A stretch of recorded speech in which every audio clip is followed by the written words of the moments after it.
11th biology की कक्षा में आप सभी का स्वागत है। चैप्टर नंबर 9 बायोमॉलिक्यूल्स, जैव अणु या जैविक अणु के बारे में बात कर रहे थे, जिसके अंतर्गत आपको हमने जैविक अणु के बारे में काफ़ी कुछ बताया है। आपको बताया है कि इस जैवमंडल में विभिन्न प्रकार के जीव मिलते हैं और इन सभी का अपना अपना जैव तंत्र होता है।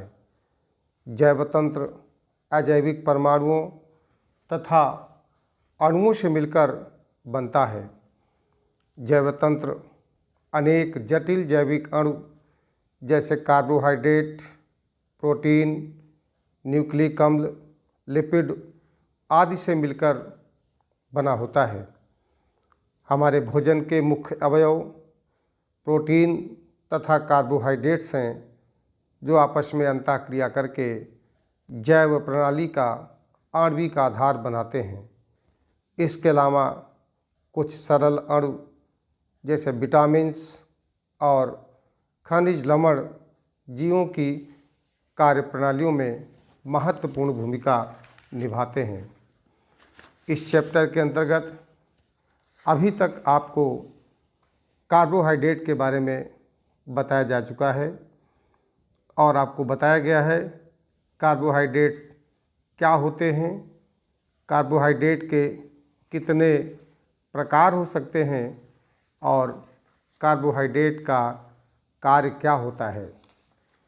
कार्बोहाइड्रेट के बाद आपको प्रोटीन्स के बारे में भी बताया जा चुका है कि प्रोटीन्स क्या होती हैं और प्रोटीन कितने प्रकार की होती हैं और प्रोटीन की इकाई क्या होती है।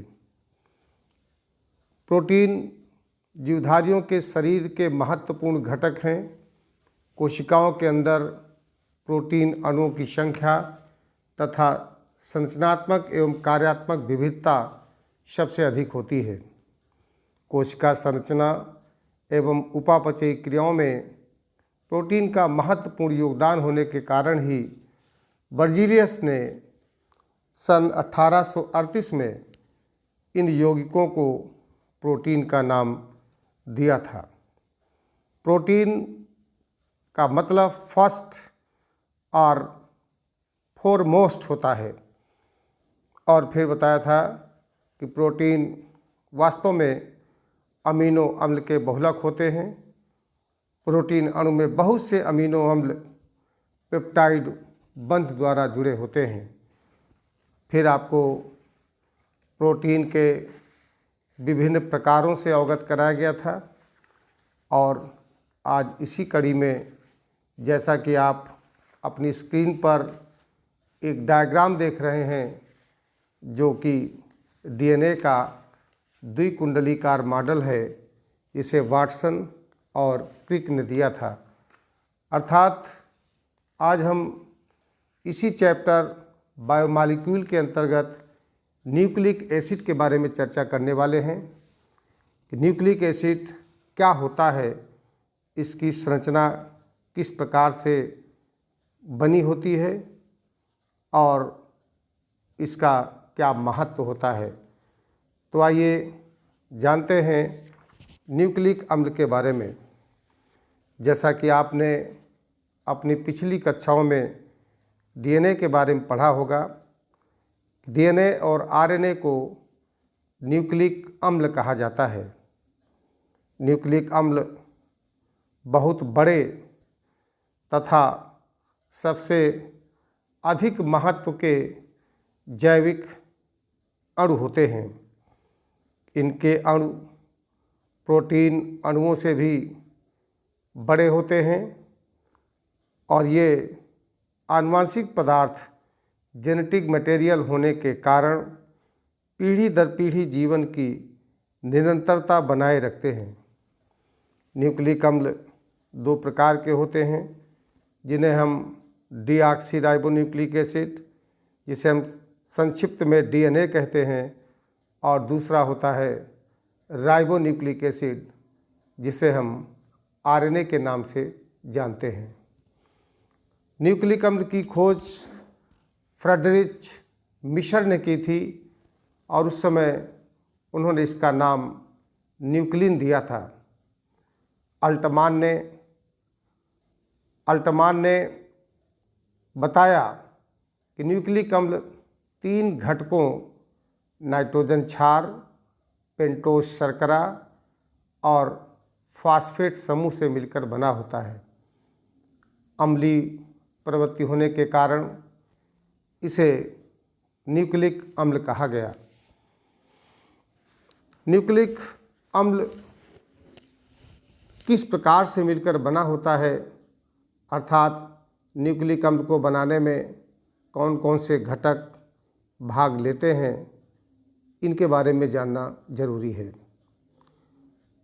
जैसा कि आप देख रहे हैं, न्यूक्लिक अम्ल के घटक में नंबर 1 पर फास्फोरिक अम्ल, नंबर 2 पर शर्करा और नंबर 3 पर नाइट्रोजनी क्षारक या नाइट्रोजन बेस दिखाई पड़ रहे हैं। इनमें से नाइट्रोजन क्षार और शर्करा तथा फास्फेट यानी फास्फोरिक अम्ल के रूप में ये 3 प्रमुख घटक होते हैं। बात करते हैं फास्फोरिक अम्ल की, तो फास्फोरिक अम्ल को जैविक रूप से फास्फेट समूह कहते हैं और फास्फेट समूह के कारण ही न्यूक्लियोटाइड अम्लीय प्रकृति का होता है। फास्फोरिक अम्ल यह 2 न्यूक्लियोसाइड को जोड़ने का कार्य करता है और ये बंध एस्टर फास्फेट बंध कहलाता है। यह एक न्यूक्लियोसाइड की शर्करा के कार्बन संख्या 3 और दूसरे न्यूक्लियोसाइड की शर्करा के कार्बन संख्या 5 से जुड़ता है। शर्करा यह पेंटोज अर्थात 5 कार्बन वाली शर्करा होती है। इसे राइबोज शर्करा कहते हैं। वास्तव में राइबोज शर्करा के कार्बन नंबर 2 स्थान पर एक ऑक्सीजन अणु की कमी हो जाती है, जिसके कारण इसे हम डीऑक्सीराइबोज शर्करा कहते हैं। ये फास्फेट तथा क्षार को जोड़ने वाली लिंक होती है। तीसरा आता है नाइट्रोजनी क्षारक। आप अपनी स्क्रीन पर दोनों प्रकार की शर्कराओं के संरचनात्मक रूप को देख सकते हैं। किस प्रकार से 5 कार्बन परमाणु वाली ये शर्करा है। कार्बन नंबर 5 आप देख सकते हैं, कार्बन नंबर 3 आप देख सकते हैं, कार्बन नंबर 2 देख सकते हैं। कहाँ पर क्या जुड़ा है, किस पोजीशन पर क्या जुड़ा है, H जुड़ा है, OH जुड़ा है, इसको भी आप देख सकते हैं। और इसी का दूसरा रूप राइबोज शर्करा का है। डीऑक्सीराइबोज शर्करा और राइबोज शर्करा में आप अंतर भी समझ पा रहे हैं कि डीऑक्सीराइबोज शर्करा में एक OH समूह जुड़ा हुआ है, जबकि राइबोज शर्करा में 2 OH समूह दिखाई पड़ रहे हैं। अर्थात डीऑक्सीराइबोज शर्करा में कार्बन नंबर 2 से H समूह जुड़ा है, हाइड्रोजन जुड़ा है, जबकि राइबोज में कार्बन नंबर 2 से OH समूह जुड़ा हुआ है। अब आते हैं तीसरा महत्वपूर्ण घटक नाइट्रोजनी क्षारक। ये चक्रीय यौगिक हैं। प्रत्येक क्षारक अणु में कार्बन तथा नाइट्रोजन से बना एक एरोमेटिक और विषम चक्रीय रिंग अर्थात हेटेरोसाइक्लिक रिंग होती है और रिंग की संरचना के आधार पर नाइट्रोजिनस क्षार को 2 भागों में बांट सकते हैं। पहला कहलाता है प्यूरिन और दूसरा कहलाता है पिरिमिडिन्स। प्यूरिन्स और पिरिमिडिन्स नाइट्रोजन क्षारक को भली भांति आपको समझना होगा। पिरिमिडिन ये द्विचक्रीय अर्थात डाइसाइक्लिक होते हैं और 3 प्रकार के होते हैं। तीनों के नाम क्रमशः थायमिन, साइटोसिन और यूरेसिल होते हैं। साइटोसिन को C से, थायमीन को T से और यूरेसिल को U से प्रदर्शित किया जाता है। जबकि प्यूरिन्स यह दो ही प्रकार के होते हैं जिन्हें हम एडेनिन और ग्वानिन के नाम से जानते हैं। एडेनिन को A से और ग्वानिन को G से प्रदर्शित किया जाता है।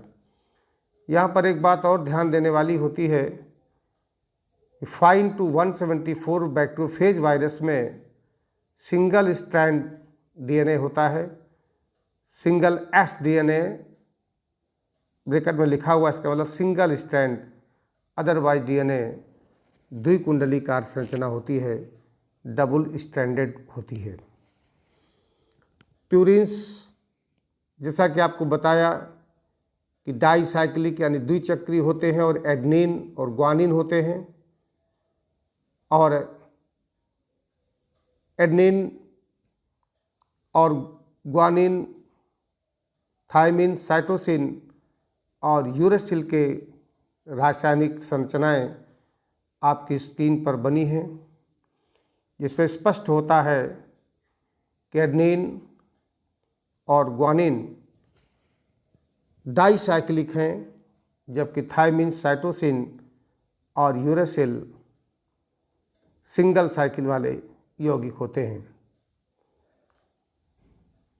DNA और RNA के नाइट्रोजन बेस में थोड़ा सा डिफरेंस होता है।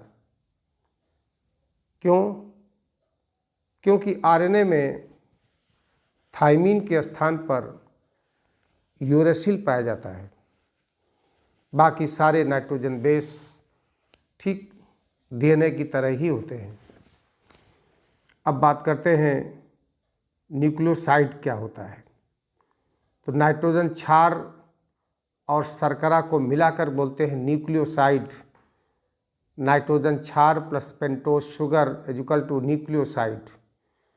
और न्यूक्लियोटाइड क्या होता है? नाइट्रोजन क्षार, पेंटोज शर्करा और साथ में अगर फास्फेट समूह को जोड़ दिया जाए तो तीनों मिलकर न्यूक्लियोटाइड बनाते हैं। Nitrogen base plus pentose sugar plus phosphate समूह, ये मिलकर बनाता है न्यूक्लियोटाइड। या हम इसको दूसरे रूप में कह सकते हैं कि न्यूक्लियोसाइड में यदि फास्फेट ग्रुप को जोड़ दिया जाए तो ये न्यूक्लियोटाइड बन जाता है। और वास्तव में DNA पॉलीन्यूक्लियोटाइड होता है, अर्थात न्यूक्लियोटाइड से ही मिलकर बना होता है। एक न्यूक्लियोटाइड में शर्करा के फर्स्ट कार्बन पर नाइट्रोजन क्षार और कार्बन नंबर 5 पर फास्फेट समूह जुड़ता है। इस बात का विशेष ध्यान रखना है। अब स्ट्रक्चर में भली भांति इस बात को समझ सकते हैं। पहले स्ट्रक्चर में दिखाया गया है कि डीऑक्सीराइबोस शुगर से किस प्रकार से नाइट्रोजन क्षार जुड़ा हुआ होता है। न्यूक्लियोसाइड और न्यूक्लियोटाइड को भी दर्शाया गया है। न्यूक्लियोटाइड जैसा कि अभी हमने आपको बताया है कि नाइट्रोजन क्षार, पेंटोज शुगर और फास्फेट समूह तीनों को मिलाने से न्यूक्लियोटाइड बनता है। और किस प्रकार से तीनों आपस में जुड़ते हैं, इस बात को आप भली भांति समझ सकते हैं। शुगर से नाइट्रोजन बेस जिस बांड से जुड़ा होता है उसे ग्लाइकोसिडिक बांड कहते हैं, और शुगर से फास्फेट समूह जिस बांड से जुड़ा होता है उसे एस्टर बांड कहा जाता है। दोनों बांड को इस स्ट्रक्चर में दिखाया गया है, दर्शाया गया है। इसे आप भली भांति समझ सकते हैं। उसके बाद अब आता है पॉलीन्यूक्लियोटाइड। जैसा हमने बताया कि DNA वास्तव में पॉलीन्यूक्लियोटाइड होता है, यानी कि बहुत से न्यूक्लियोटाइड श्रृंखलाबद्ध होकर एक बहुलक का निर्माण करते हैं, और यही बहुलक पॉलीन्यूक्लियोटाइड कहलाता है। एक न्यूक्लियोटाइड दूसरे न्यूक्लियोटाइड से फास्फेट समूह द्वारा जुड़ता है। फास्फेट का एक अणु न्यूक्लियोसाइड की शर्करा के कार्बन नंबर 5 परमाणु से जुड़ता है तथा दूसरे न्यूक्लियोसाइड की शर्करा के कार्बन नंबर 3 परमाणु से जुड़ता है। इस प्रकार एक श्रृंखला 5C से शुरू होकर 3C पर समाप्त होती है अथवा 3C से शुरू होकर 5C पर समाप्त होती है। स्ट्रक्चर में डाइन्यूक्लियोटाइड को दर्शाया गया है कि किस प्रकार से दो न्यूक्लियोटाइड आपस में जुड़कर डाइन्यूक्लियोटाइड बना देते हैं। इस तरह से आपने देखा कि न्यूक्लिक एसिड में डीएनए किससे मिलकर बना होता है? डीऑक्सीराइबोज शर्करा, फास्फेट समूह और नाइट्रोजन बेस, नाइट्रोजन क्षार। नाइट्रोजन क्षार भी दो प्रकार से, प्यूरीन और पिरिमिडीन।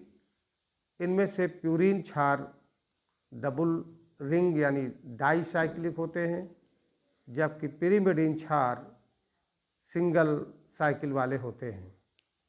प्यूरीन क्षार के अंतर्गत एडनिन और ग्वानिन आता है, जबकि पिरिमिडीन क्षार के अंतर्गत साइटोसिन, थायमिन और यूरेसिल आते हैं। तीनों के स्ट्रक्चर भी आपने समझ लिए हैं।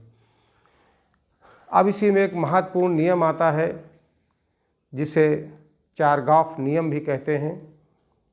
चारगाफ ने सन 1950 में विभिन्न स्रोतों से डीएनए प्राप्त किए और डीएनए का अध्ययन करने के बाद उन्होंने कुछ निष्कर्ष निकाले और इन्हीं निष्कर्षों को ही चारगाफ नियम कहा जाता है।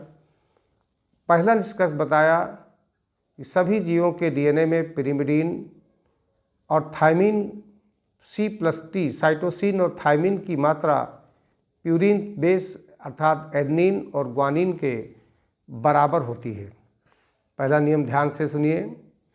सभी जीवों के डीएनए में पिरिमिडीन क्षार अर्थात साइटोसिन और थायमिन की मात्रा प्यूरीन क्षार, एडनिन और ग्वानिन के बराबर होती है, अर्थात पिरिमिडीन C+T = प्यूरीन A+G। जबकि दूसरा पॉइंट बताया कि सभी जीवों के डीएनए में साइटोसिन की मात्रा ग्वानिन के और थायमिन की मात्रा एडनिन के बराबर होती है, अर्थात साइटोसिन = ग्वानिन और थायमिन = एडनिन। तीसरा महत्वपूर्ण पॉइंट बताया, एक ही जात के जीवों के डीएनए में साइटोसिन और ग्वानिन तथा थायमिन और एडनिन का अनुपात समान होता है, लेकिन भिन्न भिन्न जात के जीवों में के डीएनए में यह अनुपात भिन्न भिन्न होता है। अब आगे बात करते हैं डीएनए की संरचना के बारे में। डीएनए की संरचना के बारे में अनेक वैज्ञानिकों ने अध्ययन किया है। उनमें से वाटसन, क्रिक और विल्किंस ने डीएनए अणु का कार्यकारी मॉडल प्रस्तुत किया और इसके लिए उन्हें 1962 में नोबेल पुरस्कार से भी सम्मानित किया। इस मॉडल को वाटसन क्रिक मॉडल भी कहा जाता है। इस मॉडल के अनुसार डीएनए एक द्विकुंडलीय यानी डबल हेलिकल संरचना होती है। इसमें पॉलीन्यूक्लियोटाइड की दो श्रृंखलाएं एंटी पैरेलल दिशाओं में हाइड्रोजन बंधों से जुड़ती हैं। सामान्यतः मिलने वाला डीएनए बीडीएनए दक्षिणावर्त यानी राइट हैंडेड होता है और इस डीएनए में कई सारी विशेषताएं होती हैं। पहली विशेषता होती है कि डीएनए का एक द्विकुंडली संरचना है, अर्थात डबल हेलिकल होता है और डीएनए की कुंडली संरचना का व्यास 20 एंगस्ट्राम और पिच 34 एंगस्ट्राम होती है। दोनों एंटी पैरेलल श्रृंखलाओं में क्षारक क्रम कॉम्प्लीमेंट्री होते हैं, संपूरक होते हैं। दो निकटस्थ क्षारक जोड़ों की दूरी 3.4 एंगस्ट्राम होती है। इस प्रकार एक पिच में 10 क्षारक जोड़े पाए जाते हैं। क्षारक जोड़ा एक पिरिमिडीन और एक प्यूरीन क्षारक के मिलने से बनता है। एडेनिन और थायमिन के मध्य 2 हाइड्रोजन बंध, जबकि साइटोसिन और ग्वानिन के मध्य 3 हाइड्रोजन बंध होते हैं। डीएनए की संरचना को आप अपनी स्क्रीन पर देख सकते हैं, किस प्रकार से इसका व्यास डायमीटर 20 एंगस्ट्रॉम होता है और आप देख सकते हैं 2 नाइट्रोजन क्षारकों के बीच की दूरी 3.4 एंगस्ट्रॉम है और एक पिच की लंबाई 34 एंगस्ट्रॉम है और एक पिच में 10 नाइट्रोजन क्षार होते हैं। अर्थात 34 को यदि 10 से डिवाइड कर दिया जाए तो 2 नाइट्रोजन क्षार के बीच की डिस्टेंस 3.4 एंगस्ट्रॉम आएगी। और दूसरे स्क्रीन पर आप बने हुए डायग्राम में देख सकते हैं कि साइटोसिन ग्वानिन या ग्वानिन साइटोसिन त्रिबंध द्वारा जुड़े हैं, जो कि यह हाइड्रोजन बंध होता है, जबकि एडेनिन और थायमिन या थायमिन और एडेनिन द्विबंध द्वारा जुड़े हैं, यानी ये बंध भी हाइड्रोजन बंध होता है। अर्थात साइटोसिन और ग्वानिन के बीच में 3 हाइड्रोजन बंध और एडेनिन तथा थायमिन के बीच में 2 हाइड्रोजन बंध होते हैं। तो इस संरचना को भी आप अपनी नोट कॉपी में अवश्य बना लेना। ये वाटसन और क्रिक का दिया हुआ डबल हेलिकल मॉडल है, जो कि एग्जामिनेशन पॉइंट ऑफ व्यू से बहुत ही महत्वपूर्ण होता है। और उसके बाद फिर बात आती है कि जेड डीएनए या जिपर डीएनए ये क्या होता है। यह डीएनए लेफ्ट हैंडेड होता है, जबकि आपने जो डायग्राम देखा है वो बी डीएनए का है। इसकी संरचना टेढ़ी मेढ़ी होती है, इसीलिए इसे जिगजैग डीएनए भी कहा जाता है। जिगजैग डीएनए के कारण इसे जेड डीएनए कहते हैं। इसकी विशेषताएं क्या होती हैं? जो जेड डीएनए होता है ये भी डबल हेलिकल ही होता है। दोनों श्रृंखलाएं भी एंटी पैरेलल होती हैं, लेकिन एक पिच में 12 क्षारक युग्म मिलते हैं, जबकि वहाँ पर बी डीएनए में 10 क्षारक युग्म थे। और यहाँ पर पिच की दूरी 45 एंगस्ट्रॉम यानी 45 एंगस्ट्रॉम है और वहाँ पर 34 एंगस्ट्रॉम थी। और कुंडली का व्यास 20 एंगस्ट्रॉम था, इसमें 18 एंगस्ट्रॉम होता है। अब सबसे महत्वपूर्ण पार्ट आता है कि डीएनए के कार्य क्या हैं या डीएनए किस प्रकार से महत्वपूर्ण होता है। आप सभी ने पिछली कक्षाओं में पढ़ा होगा कि डीएनए आनुवांशिक सूचनाओं को एक पीढ़ी से दूसरी पीढ़ी को स्थानांतरित करने का कार्य करता है।